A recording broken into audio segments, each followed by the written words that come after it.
오늘은 이 시대에 인내하는 믿음 6번째, 여전히 힘들지만 여전히 찬송하리로다 라는 제목으로 시편 42편 말씀을 함께 생각해 보겠습니다. 1858년 뉴욕 맨하탄의 어느 가정집에서 한 아이가 태어났습니다. 이 아이는 어려서부터 건강이 좋지 않았습니다. 특히 심한 천식 때문에 매우 고생을 했습니다. 앞에 있는 촛불도 끌 수 없는 호흡장애를 가지고 있었습니다. 가까스로 생명을 연장하여 드디어 11살이 되던 날, 아버지는 이 아이에게 이런 말을 해주었습니다. 아들아, 내가 가진 장애는 장애가 아니란다. 내가 만약 전능하신 하나님을 참으로 신뢰하고 믿는다면, 그리고 하나님이 도우심이 너와 함께 한다면 오히려 너의 장애 때문에 모든 사람이 너를 주목할 것이고 너는 진실로 역사에 신화 같은 기적을 남기는 놀라운 삶을 살 수 있단다. 이 아이는 아버지의 말을 마음에 새기고 자신의 신체적 약점을 극복하기 위해서 최선을 다했습니다. 그리고 마침내 하버드에 입학했고 꾸준한 운동과 체력 단련을 통해 대학 곤트클럽에 들어가 아마추어 선수로 뛰기도 했습니다. 하지만 졸업할 때에 심장이 너무 약해져서 정상 생활을 하기 어렵다는 판정을 받았습니다. 앨리스라는 여성과 사랑하여 결혼했는데 4년 뒤 첫 아이를 낳고 앨리스는 장티푸스로 먼저 세상을 떠났습니다. 그의 어머니도 같은 날 세상을 떠났습니다. 그는 일기장에 커다란 검은 X표를 긋고 내 삶의 빛이 꺼졌다라고 썼습니다. 일어설 수 없는 절망 속에서 그 안에 외치는 아버지의 말씀이 생각났습니다. 내가 만약 전능하신 하나님을 참으로 신뢰하고 믿는다면, 그리고 하나님의 도우심이 너와 함께 한다면, 그는 다시 전능하신 하나님을 바라보며 믿음으로 일어섰습니다. 그리고 1898년 뉴욕 주지사가 되었고 1900년 윌리엄 맥킨리와 함께 부통령 후보로 출마해 당선되었습니다. 1901년 맥킨리 대통령이 암살되고 대통령직을 승계하였습니다. 그리고 1904년 선거를 통해서 직접 당선되는 26대 대통령이 되었습니다. 바로 테오도르 루즈벨트 대통령입니다. 테오도르 루즈벨트는 기독교 신앙 안에서 자란 그리스도인이었습니다. 이런 그에게도 시련과 고난, 고통이 있었던 것입니다. 여러분, 우리가 예상하지 못한 고통과 고난을 맞닥뜨릴 때가 있습니다. 몸에 질병이 찾아오기도 하고 관계의 상처가 깊어지기도 하고 경제적인 무게가 우리를 짓누르기도 합니다. 때로는 이유를 알 수 없는 답답함과 우울함이 우리 마음을 사로잡기도 합니다. 분명 하나님을 믿는데도 기도하고 있는데 마음은 자꾸 아래로 가라앉습니다. 이럴 때 우리는 이렇게 생각합니다. 나는 왜 이렇게 약할까? 믿음이 있으면 기쁘고 담대해야 하는데 왜 내 마음은 이렇게 무너질까? 하나님을 믿는 사람도 이렇게 낙심할 수 있는 것일까? 우리는 모두 믿음으로 살기를 원합니다. 하나님을 기쁘시게 하는 삶을 살고 싶습니다. 기도하며 살고 싶고 예배하며 살고 싶고 하나님 앞에서 흔들리지 않는 사람으로 살고 싶습니다. 그런데 우리의 인생은, 우리의 현실은 그렇지 않습니다. 믿음으로 살아도 힘들고 열심히 기도해도 문제는 여전히 해결되지 않고 그대로입니다. 정직하게 살려고 애를 써도 억울한 일을 당하게 됩니다. 몸이 아프고 관계가 무너지고 마음이 지치고 눈물이 나는 날들이 많습니다. 어떤 때는 사람들 때문에 힘들고 어떤 때는 환경 때문에 힘들고 어떤 때는 내 안에 있는 낙심 때문에 힘듭니다. 심지어 신앙생활을 열심히 하고 있는데도 마음속에서 이런 질문들이 올라올 때가 있습니다. 하나님은 어디 계시는가? 왜 이렇게 오래 침묵하시는가? 왜 기도했는데도 여전히 힘든가? 내가 정말 믿음으로 살고 있는 것이 맞는가? 이런 질문은 믿음 없는 사람만 하는 질문이 아닙니다. 오히려 하나님을 진심으로 찾는 사람에게 더 깊이 찾아올 수가 있습니다. 그래서 오늘 본문 시편 42편은 우리에게 너무나도 중요한 말씀입니다. 이 시편 42편은 화려한 승리의 고백으로 시작하지 않습니다. 모든 것이 잘 된다는 낙관으로 시작하지도 않습니다. 오히려 목마름으로 시작하고 있습니다. 눈물로 시작하고 낙심으로 시작하고 조롱으로 시작합니다. 그러나 놀라운 것은 그 모든 고통 속에서도 결국 하나님께 소망을 두는 믿음으로 나아간다는 것입니다. 그러므로 오늘 우리가 붙잡아야 할 메시지는 분명합니다. 인내하는 믿음이란 고통을 느끼지 않는 믿음이 아니라 고통 중에도 하나님께 소망을 두는 믿음입니다. 오늘 시편 42편의 말씀을 통해서 우리 모두가 다시 한번 하나님을 바라보는 은혜가 있기를 축복합니다. 시편 42편은 고난 가운데 있는 성도의 내면을 아주 정직하게 보여줍니다. 겉으로는 무너지지 않은 것 같아 보여도 속으로는 눈물이 마를 날이 없고 하나님이 멀게 느껴지고 마음이 깊이 가라앉는 때가 있습니다. 바로 그런 성도들에게 시편 42편은 그런 낙심 속에서도 하나님을 바라는 믿음을 가르쳐주고 있습니다. 여러분 잘 아시는 것처럼 고난은 책에서 배우는 단어가 아닙니다. 삶에서 몸으로 겪는 현실입니다. 고난은 사람을 지치게 합니다. 몸만 지치게 하는 것이 아니라 마음도 지치게 합니다. 마음만 지치게 하는 것이 아니라 믿음까지 흔들어 놓습니다. 문제보다 더 견디기 어려운 것은 하나님이 멀게 느껴질 때입니다. 하나님이 침묵하실 때입니다. 지금 시편 기자는 그런 상황 가운데 놓여 있습니다. 지금 우리의 고백일 수 있는 것입니다. 시편 42편 1절과 2절 말씀 다 함께 읽겠습니다. 하나님이여 사슴이 시냇물을 찾기에 갈급함같이 내 영혼이 주를 찾기에 갈급하니이다. 내 영혼이 하나님 곧 살아계시는 하나님을 갈망하나니 내가 어느 때에 나아가서 하나님의 얼굴을 배울까. 이 말씀은 너무나 유명한 말씀입니다. 많은 찬양의 가사가 되었고 많은 성도들이 암송하는 구절입니다. 그런데 이 말씀을 그냥 아름다운 시적 표현 정도로만 보면 안 됩니다. 여기에는 시편 기자의 절박함이 담겨 있습니다. 사슴이 시냇물을 찾는다는 것은 단순히 물을 조금 마시고 싶다는 뜻보다도 생존의 갈급함을 말씀합니다. 목이 타들어가는 절박함입니다. 지금 물을 찾지 못하면 견딜 수 없는 죽을 수도 있는 그런 상태라는 말입니다. 시편 기자는 바로 그런 심정으로 내 영혼이 주를 찾기에 갈급합니다 라고 고백하고 있습니다. 여러분 보이십니까? 시편 기자가 누구를 찾고 있습니까? 시편 기자는 지금 힘들어서 단지 상황이 좋아지기만을 구하는 것이 아닙니다. 그는 하나님을 찾고 있습니다. 성경은 이것을 우리에게 말씀합니다. 우리는 힘들 때 기도합니다. 그런데 대부분은 문제 해결을 먼저 구합니다. 하나님, 이 문제를 해결해 주세요. 하나님, 이 고통을 없애주세요. 하나님, 이 관계를 회복시켜 주세요. 하나님, 이 상황을 바꿔주세요. 물론 그것도 필요합니다.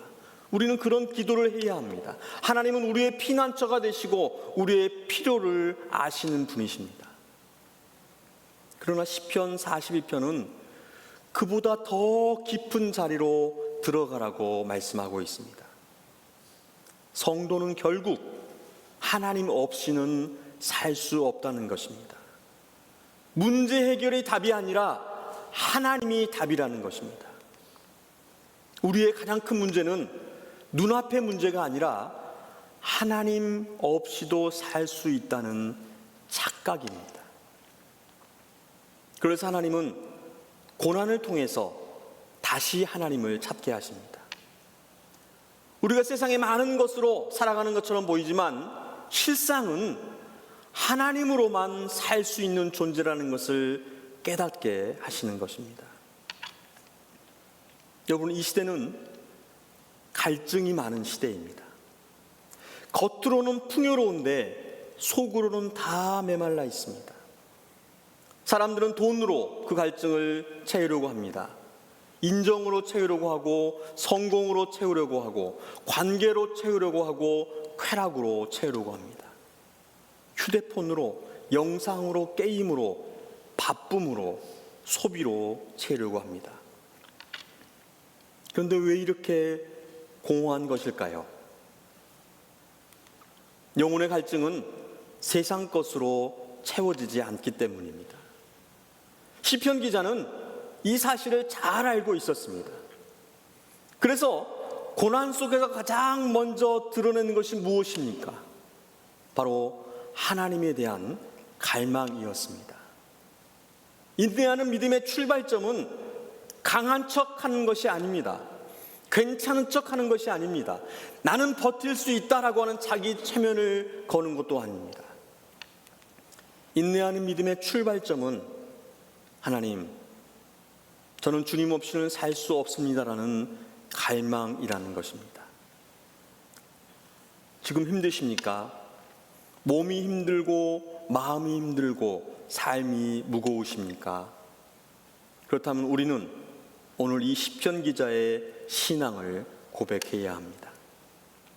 하나님, 지금 제게 가장 필요한 것은 주님입니다. 문제 해결도 필요하지만 그보다 더 필요한 것은 주님의, 하나님의 임재입니다. 내 영혼이 주를 찾기에 갈급합니다 라는 고백이 우리에게 필요합니다. 인내하는 믿음은 눈물과 조롱 속에서도 하나님께 나아가는 믿음입니다. 3절 말씀에 사람들이 종일 내게 하는 말이 내 하나님이 어디 있느냐 하오니 내 눈물이 주야로 내 음식이 되었도다. 이 말씀은 너무나 아프고도 현실적인 말씀입니다.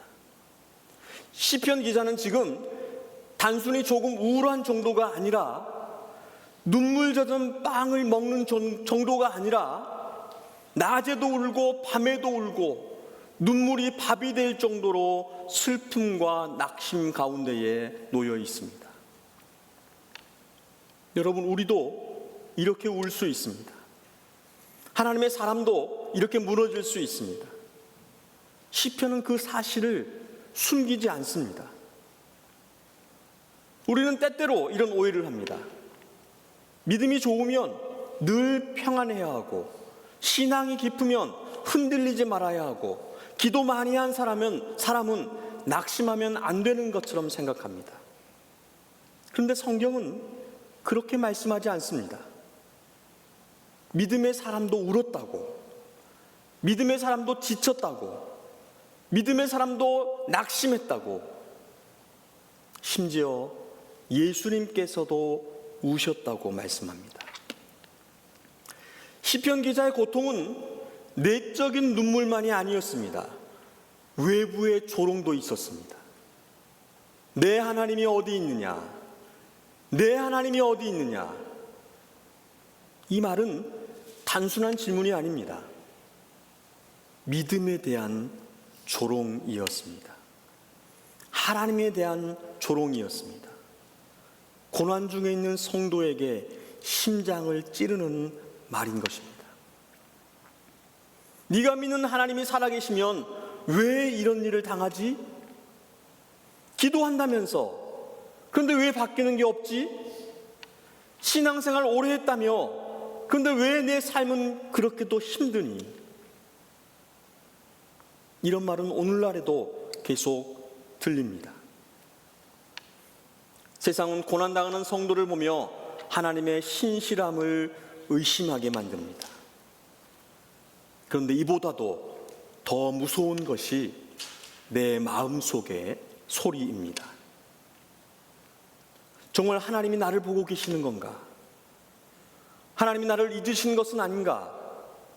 기도해도 소용없는 것이 아닌가?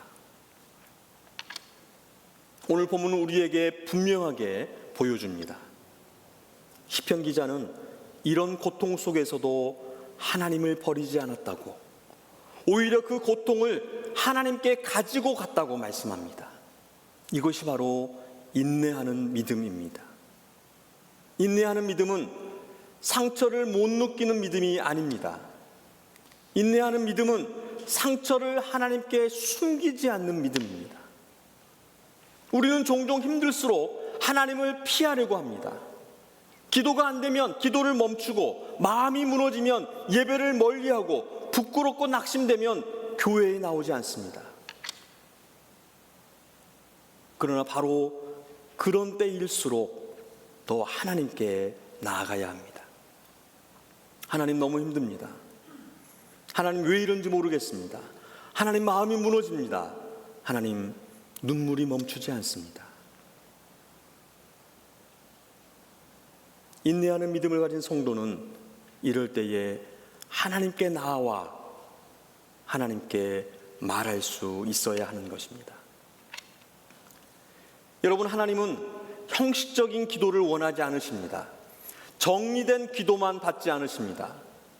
상한 심령을 멸시하지 않으시는 하나님, 눈물의 기도, 깊은 한숨을 들으시는 하나님이십니다. 인내하는 믿음은 고난과 고통 속에서도 기도를 멈추지 않는 것입니다. 힘들기 때문에 하나님을 떠나는 것이 아니라 힘들기 때문에 더 하나님께 가는 믿음이 바로 인내하는 믿음입니다. 사무엘의 어머니 한나는 오랫동안 아이가 없어 큰 괴로움 가운데 있었을 때에 성전에 올라가서 통곡하며 기도했습니다. 히스기야 왕은 죽을 병에 걸렸을 때에 얼굴을 벽으로 향하여 세상의 모든 것을 뒤로하고 오직 마음을 하나님께로만 향하여서 간절히 기도했습니다. 에스더는 민족이 멸절할 위기 앞에서 금식하며 죽음을 각오하고 하나님께 나아갔습니다. 이들이 어떻게 하나님께 나아갔습니까? 바로 기도함으로 하나님께 나아갔습니다. 칼빈은 기도는 믿음의 최상의 실천이라고 했습니다. 여러분, 고난 중에 기도의 자리로 나오셔야 합니다. 기도의 제단을 쌓으셔야 합니다. 아니, 기도하지 않으셔도 됩니다. 그냥 하나님 앞에서 우세요. 하나님은 우리의 눈물과 한숨을 절대 외면하지 않으시는 하나님이십니다. 인내하는 믿음은 은혜의 기억을 붙잡습니다. 4절 말씀입니다. 다 함께 읽겠습니다. 내가 전에 성의를 지키는 무리와 동행하여 기쁨과 감사의 소리를 내며 그들을 하나님의 집으로 인도하였더니 이제 이 일을 기억하고 내 마음이 상하는도다. 시편 기자는 과거를 기억했습니다. 무엇보다 예배를 기억했습니다.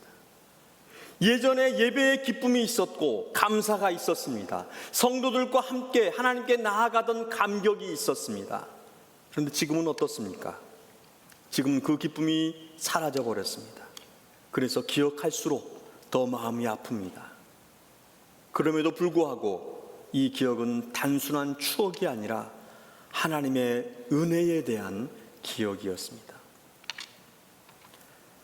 성도는 현재가 너무 어두울 때에 과거에 행하신 하나님의 은혜를 기억해야 합니다. 무엇보다 예배를 통해 부어주신 은혜를 기억해야 합니다. 그래서 우리는 교회에 나와서 이 예배당에서 함께 성도들과 예배를 드려야 하는 것입니다. 그리고 우리의 삶 속에서 베푸신 은혜와 사랑을 기억해야 합니다. 마귀는 고난 중에 우리의 기억을 왜곡시킵니다. 하나님은 너를 도와주신 적이 없어. 하나님 너를 돌보지 않으셨어. 널 잊어버리셨어. 지금까지도 힘들었으니 앞으로도 계속 힘들 거야. 그러나 믿음으로 기억하며 외쳐야 합니다. 아니다. 하나님은 이미 나를 붙들어 주셨고, 하나님은 이미 나를 건져 주셨고, 하나님은 내가 무너질 때에도 나를 일으켜 세우셨다. 그리고 지금도 붙잡고 계신다라고 우리는 믿음으로 기억하고 외쳐야 합니다. 여러분, 신앙생활 속에서 우리가 해야 할 중요한 일은 바로 하나님의 은혜를 기억하는 것입니다. 내가 처음 받았던 때, 내가 정말 죽을 것 같았던 그때 살려주셨던 하나님, 길이 없을 때 길을 여셨던 하나님, 눈물 중에 위로하셨던 하나님, 말씀으로 붙드셨던 그 하나님을 기억해야 하는 것입니다. 기억은 현재를 견디게 합니다. 이스라엘 백성들이 광야에서 자꾸 넘어졌던 이유는 바로 하나님이 행하신 일을 너무 빨리 잊어버렸습니다. 홍해를 가르신 하나님, 만나를 내려주신 하나님, 반석에서 물을 내신 하나님을 잊어버렸습니다. 고난 중인 성도에게 필요한 것은 새로운 정보보다 이미 베푸신 하나님의 은혜를 떠올리는 것입니다. 혹시 지금 삶이 너무 어둡습니까? 그렇다면 과거를 한번 돌아보시기 바랍니다. 그리고 물어보십시오. 하나님은 정말 한 번도 나와 함께 하지 않으셨는가? 아닙니다. 하나님은 이미 여러분을 수도 없이 붙드셨습니다. 마귀가 우리의 기억을 왜곡시킨 것입니다. 인내하는 믿음은 지금 눈앞에 보이지 않아도 과거의 은혜를 통해서 하나님의 신실하심을 다시 붙드는 믿음인 것입니다. 인내하는 믿음은 자기 영혼에게 소망을 선포하는 믿음입니다. 5절에 내 영혼아 내가 어찌하여 낙심하며 어찌하여 내 속에서 불안해하는가? 너는 하나님께 소망을 두라. 그가 나타나 도우심으로 말미암아 내 하나님을 아직 찬송하리로다. 여러분, 이 말씀은 너무나도 중요한 말씀입니다. 이 42편의 핵심과도 같은 그런 말씀입니다. 우리 한번 다 함께 읽어보도록 하겠습니다. 내 영혼아 내가 어찌하여 낙심하며 어찌하여 내 속에서 불안해하는가? 너는 하나님께 소망을 두라. 그가 나타나 도우심으로 말미암아 내 하나님을 아직 찬송하리로다. 아멘. 아멘. 시편 기자는 지금 자기 영혼에게 말하고 있습니다. 자기 감정에 끌려다니기만 하지 않고 자기 영혼을 붙잡고 자기 영혼에게 질문하고 자기 영혼에게 선포하고 있습니다. 내 영혼아 왜 낙심하느냐? 왜 불안해하느냐? 하나님께 소망을 두라. 이 말씀은 영적 싸움의 본질을 잘 보여줍니다. 여러분, 낙심은 그냥 없어지지 않습니다. 불안은 가만히 있는다고 사라지지 않습니다. 고난 중에 우리 영혼은 스스로 어둠 쪽으로 흘러갑니다. 믿음은 자기 영혼을 방치하는 것이 아닙니다. 내버려 두지 않는 것이 믿음입니다. 우리는 종종 자기 마음의 소리를 듣기만 합니다. 이 나는 끝났어. 나에겐 소망이 없어. 하나님이 나를 버리셨나 봐. 달라질 수 없어. 20세기의 위대한 설교자 마틴 로이드 존스 목사님은 이렇게 말했습니다. 당신의 불행 중 상당 부분은 당신이 자신에게 말하는 대신 자신의 말, 자신의 감정을 듣고 있었기 때문입니다. 믿음의 사람은 자신의 상한 감정에 귀 기울이지 않고 자신에게 다시 말합니다. 아니다. 하나님께 소망을 두어야 한다. 지금은 흔들려도 끝난 것은 아니다. 하나님은 여전히 나의 하나님이시고 나는 다시 하나님을 찬송할 것이다. 이것이 인내하는 믿음입니다. 인내는 그냥 참는 것이 아닙니다. 인내는 자기 영혼이 무너지는 방향으로 흘러갈 때에 하나님의 진리로 다시 붙드는 것입니다. 어떤 분은 이렇게 말합니다. 저는 마음이 너무 약합니다. 자꾸 낙심이 됩니다. 저는 믿음이 없는 것 같습니다. 여러분, 낙심한다고 해서 믿음이 없는 것이 아닙니다. 불안하다고 해서 하나님이 떠나신 것이 아닙니다. 중요한 것은 그 낙심 속에서 어디에 귀를 기울이냐는 것입니다. 상한 내 감정의 말, 세상의 말, 두려움의 말, 절망의 말이 아니라 하나님의 말씀과 하나님의 약속에 귀를 기울이는 것입니다. 인내하는 믿음은 하나님의 말씀을, 하나님의 약속을 자기 영혼에게 들려주는 믿음입니다. 이 시대에 인내하는 믿음은 감정이 흔들리지 않는 믿음이 아니라 흔들리는 감정 위에 하나님의 말씀을 세우는 믿음인 것입니다. 인내하는 믿음은 파도 속에서도 하나님의 인자하심을 붙드는 믿음입니다. 6절 이하를 보면 시편 기자의 상황이 여전히 쉽지 않다는 것을 알 수 있습니다. 나의 하나님이여, 내 영혼이 내 속에서 낙심이 되므로 내가 요단 땅과 헤르몬과 미살산에서 주를 기억하나이다. 지금 그는 여전히 아직도 낙심 중에 있습니다. 5절에서 하나님께 소망을 두라고 했다고 해서 갑자기 모든 감정이 정리된 것이 아닙니다. 성경은 우리에게 거짓 승리를 말씀하지 않습니다. 기도 한 번 했다고 바로 모든 것이 좋아지지 않습니다. 믿음으로 결단했다고 해서 즉시 슬픔이 사라지지 않습니다. 시편 기자는 여전히 낙심합니다. 그런데도 그는 다시 하나님을 기억한 것입니다. 주의 폭포 소리로 말미암아 깊은 바다가 서로 부르며 주의 모든 파도와 물결이 나를 휩쓸었나이다. 파도와 물결이 나를 덮칩니다. 한 가지 어려움이 아니라 파도와 파도가 물결을 이루듯 고난과 고난이 또 다른 고난을 불러옵니다. 어떤 분들은 이런 고난을 겪습니다.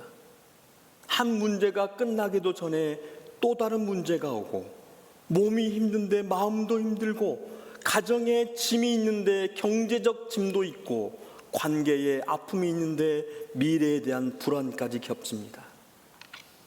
파도와 물결이 나를 휩쓰는 것입니다. 하나도 힘든데 여러 개가 겹쳐서 한꺼번에 오는 것입니다. 근데 시편 기자는 이 상황을 주의 모든 파도와 물결이라고 고백합니다.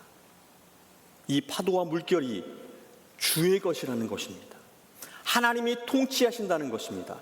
성도의 고난은 우연히 터지는 것이 아닙니다. 우리가 이해할 수 없어도 하나님의 허락과 통치 아래에 있습니다. 그래서 시편 기자는 8절에서 이렇게 고백합니다. 낮에는 여호와께서 그의 인자하심을 베푸시고 밤에는 그의 찬송이 내게 있어 생명의 하나님께 기도하리로다. 놀라운 고백입니다. 파도 한가운데 있는데 그는 여전히 하나님의 인자하심을 말하고 있습니다.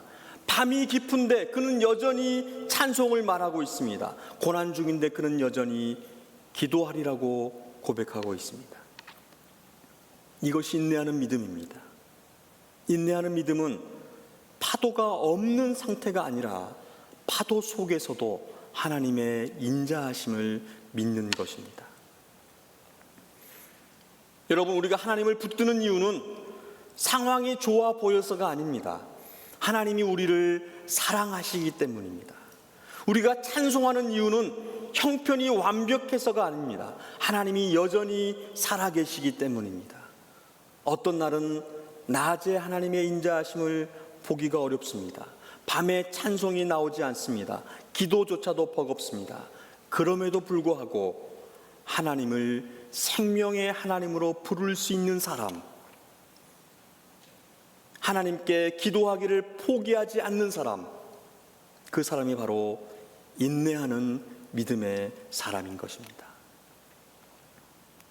마지막으로 인내하는 믿음은 끝까지 하나님을 찬송하는 믿음입니다. 마지막 11절 말씀입니다. 다 함께 읽겠습니다. 내 영혼아, 내가 어찌하여 낙심하며 어찌하여 내 속에서 불안해하는가? 너는 하나님께 소망을 두라. 나는 내 얼굴을 도우시는 내 하나님을 여전히 찬송하리로다. 아멘. 5절 말씀의 반복입니다. 근데 왜 반복했을까요? 중요하기 때문입니다. 한 번 말했다고 끝나지 않습니다. 우리 영혼은 자꾸 낙심합니다. 불안은 자꾸 커져만 갑니다. 믿음은 한 번의 결단으로 끝나는 것이 아니라 반복해서 하나님을 붙드는 싸움인 것입니다. 그래서 시편 기자는 다시 한번 자기 영혼에게 말합니다. 내 영혼아, 왜 낙심하느냐? 왜 불안해하느냐?